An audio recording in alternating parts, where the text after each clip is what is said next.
Alright, so we're checking out the EMAX Tinyhawk 3 Plus Freestyle. So on the box here, it says Tinyhawk 3 Plus HD Freestyle, and that's because what they're showing in the picture here is the HD0 version. That one has the Transporter 2 goggles for HD0 and the E8 controller for ExpressLRS. This is the analog version, so obviously no HD. They have upgraded it still with the E8 controller with ExpressLRS now, and I talked about that in the previous video on the Tinyhawk 3 Plus, which was the whoop version of this kit. And then, of course, you're going to get the Transporter 2 analog version of the goggles. I don't know when this first appeared. It was a while back. I think it was maybe the Tinyhawk 3 analog. It's been a while. There's some kind of weird naming conventions on this series. So technically they're calling this the 4th generation, and then they skipped the 3rd generation of the Freestyle, but basically this is the 3rd version of the Freestyle. That, there's only been 3 versions that have come out. So yeah, just think of this as the 3rd generation. They're considering this the 4th generation. I don't really understand the naming conventions and all that. So that's why it's called the Tinyhawk 3 Plus. Anyway, in case you're already confused, I just want to sort of explain where the naming conventions come from. The analog version of these goggles I've already done. I guess I covered this in that previous video on the Tinyhawk whoop version. So if you want to see how this works, go check out that video. Basically, the goggles are the same. The screen detaches from the thing attaches to your head. The focusing mechanism can be adjustable as well. This hasn't changed at all. Obviously, this is not the HD0 version. This is the analog version. Comes with 2 antennas that you can attach, etc. here. And you can also attach the monitor to the top of the transmitter as before. You can basically, there's an adapter that goes on the top here, and then you can screw on the monitor, which has a threaded that's a 1/4-20 screw on the top or on the bottom, and then you can fly through the monitor this way in case you don't like using goggles. But yeah, it's been a while since the my last video on the last ready to fly kit from this series of Freestyle, the Tinyhawk 2 Freestyle ready to fly. That was, I think, in July of 2020, so it's been more than 3 years. And then the original, by itself, the Freestyle by itself came out in like May of 2020. So yeah, it's been a while since they've updated this this particular model. Basically, to accommodate HD0, which I don't have, and I did not get a chance to fly, they added bigger motors. So we have 1202.5 motors here now, and these are 7,000 kV. And the previous motors were 1103 at the same kV. And they have a new flight controller here for 2S. This is running on 2 1S batteries, and it has a USB-C port here. And the video transmitter goes on the bottom there. I believe it goes up to 400 milliwatts. And we have, I think this is a RunCam Atom camera in the front. And then you have your circular polarized antenna here in the back. So slightly updated design. They still have this sort of white printing on the carbon frame as before, but they've now got a different vendor for the carbon, so it's a lot stronger than before. Overall, this weighs a little bit more than the Tinyhawk 2 Freestyle, so that came in at 54.5 grams without batteries and 80.5 grams with batteries, and gave a flight time for me around 4 to 5 minutes. Now this version now comes in at 62 grams without batteries and 92 grams with the 2 1S batteries, which are included. And these are these 650 milliamp hour 1S batteries. They are still sticking to their guns and coming out with the PH 2.0 connectors. And then they got this slightly updated version of the PH 2.0 series connector here. So it takes 2 1S and turns it into a 2S battery here. It's a little tricky getting the batteries in here. You do have to put it in kind of like vertically like this, and then sort of finagle this connector back. You might want to cut away some of this heat shrink that's covering the capacitor a little bit so you can bend this cable a little bit more. That might help in terms of getting a better connection. I left it as, and yeah, it's a little tricky, but you can get it in there. And just quickly looking at the rest of the stuff that comes in the kit, you don't get a case. The Tinyhawk 2 Freestyle came with a case that you could put everything in, and I think the Whoop version of this comes with a case as well, but this one does not come with a case, so maybe they're trying to cut some costs there. You got your USB battery charger. I don't think has changed in a while. USB-C cable there for charging the controller. I got some spare screws and nuts and stuff here.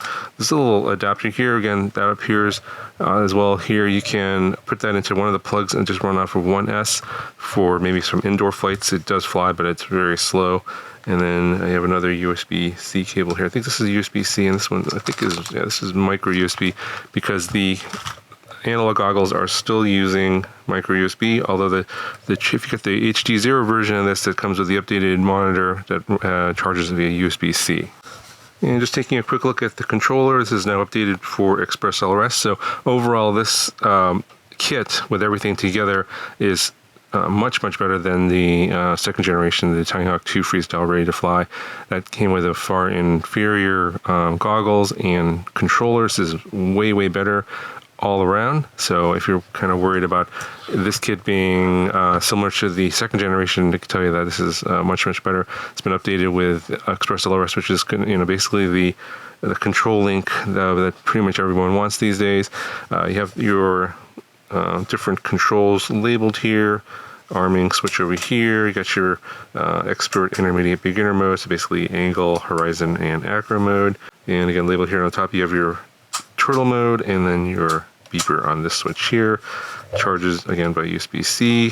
Has a 1S, I guess, an 18650 lithium-ion battery there to power the controller, and the gimbals and everything are nice and solid. This is for an entry-level controller. This is definitely one that you can use if you want to get this kit and then upgrade your quad to something else later with ExpressLRS. This is going to fly that absolutely fine. You just don't have all the fancy features like the screen and some of the additional controls, and you are limited. I believe this is 100 milliwatts of power maximum. So if you're okay with all that, then this controller will be fine for your future use. So I don't have the HD0 version as of today. I will be getting that at some point in the near future, so stay tuned to my channel for a video on that one. I will obviously fly that and tell you my feelings and thoughts on that one compared to this one. Basically, if they build it similarly to a lot of the other models that I reviewed from other vendors that have HD0, it's going to weigh maybe about 2 to 3 grams more than this. Obviously, they're going to probably stick with the same batteries. So essentially, you're carrying on a little bit more weight. So you're going to have a slight reduction in performance and flight time. So in terms of flight time for this one here, I am getting like roughly 5 to 6 minutes. They're advertising up to 7 minutes. That's probably under ideal conditions with no wind, maybe indoors. Basically just kind of cruising around really slow. You can probably squeeze 7 minutes of flight time out of this if that's what your goal is. If you want to do more acro tricks and freestyle, the flight time is going to be reduced. So realistically, for these batteries, I would expect roughly 5 to 6 minutes of flight time, flying sort of, a little bit of mix of acro and freestyle, and a little bit of sort of casual cruising around. Now, of course, as a ready-to-fly kit, everything is going to be all connected up. You don't have to buy anything. You just have to charge up the batteries. The monitor is already tuned into the video transmitter that's on here, and then the transmitter is already bound to the ExpressLRS receiver that's on here, so you don't have to do any work. You just have to bind it. Obviously, you probably want to learn how to fly first. I believe this has USB-C capability connecting to your computer for USB joystick. So if you want to use a simulator, train first, then you can use this transmitter for that, and then before you fly this. And of course, this comes with a PID tune from the factory. So again, you don't have to do any building, no PID tuning, nothing like that. You do have to put the props on. So that's about the only thing that you have in terms of work, in terms of building. Put the props on and charge up the batteries, and you're good to go. Now, in terms of how this performs compared to the Tinyhawk 2 Freestyle analog, I would say that one actually performed a little bit better in terms of freestyle performance. because you're basically running this, it's a little bit slightly lower height in the motor. So it's a 2.5 millimeter height motor versus a 3 millimeter. It's a little bit wider. So I think this is why this is more efficient, because I think if I remember right, the Tinyhawk 2 Freestyle was giving me like 3 to 4 minutes of flight time. This is quite a bit more flight time. So this is actually more efficient, but it doesn't have quite as much punch-out power as the Tinyhawk 2 Freestyle. And again, it has to do with the heavier weight of the overall drone, bigger motors, probably a little bit heavier frame. Overall, this weighs more. Plus, you're carrying on more battery, and then of course, this more battery actually gives you more flight time as well. So it's a trade-off. That's what they decided to do. It can still do some freestyle tricks, flippy floppies, etc. But I felt like the Tinyhawk 2 Freestyle just gave a little bit better performance.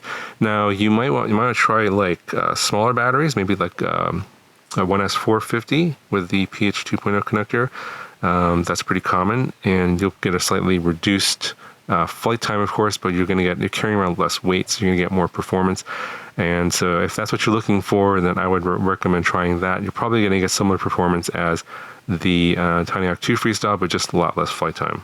Now, one last thing to note is that, again, this is 2.5-inch props, and one of the things that people were asking for was this in a 3-inch version, and while they did not include the upgraded 3-inch bottom plate, so they're coming out with a new bottom plate that's going to be for 3-inch props. So basically you can just transfer over the electronics and the motors to the 3-inch bottom plate, and you have to obviously source some 3-inch props.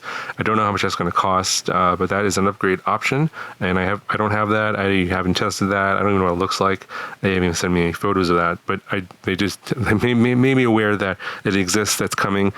So for those of you that were wanting this in a 3-inch version, you can buy this in the 2.5-inch version and then do the 3-inch upgrade. If you want to see a whole video on how to upgrade that, let me know in the comments below. If I get those parts, I may consider doing that video. Now again, I don't have any information regarding pricing on these different versions, so this will be available by itself if you want to buy it by itself or in the ready to fly kit. So there'll be links down in the video description for all this stuff. I would recommend clicking on that. They didn't send me any information regarding pricing ahead of time before the embargo date, so you'll just have to click the link and see what the price is on the EMAX website. That's where this is going to be initially coming out. And of course, I'll add links to other stores like Race Day Quads, etc. down in the video description in the future when those links become available. All right, so hopefully the video has been helpful. If you did, please give it a thumbs up. Would really appreciate that. And again, I have a video on the HD0 version in the near future, so make sure you're subscribed to the channel if you don't want to miss that video. That'll do it for this one. Talk to you guys in the next one.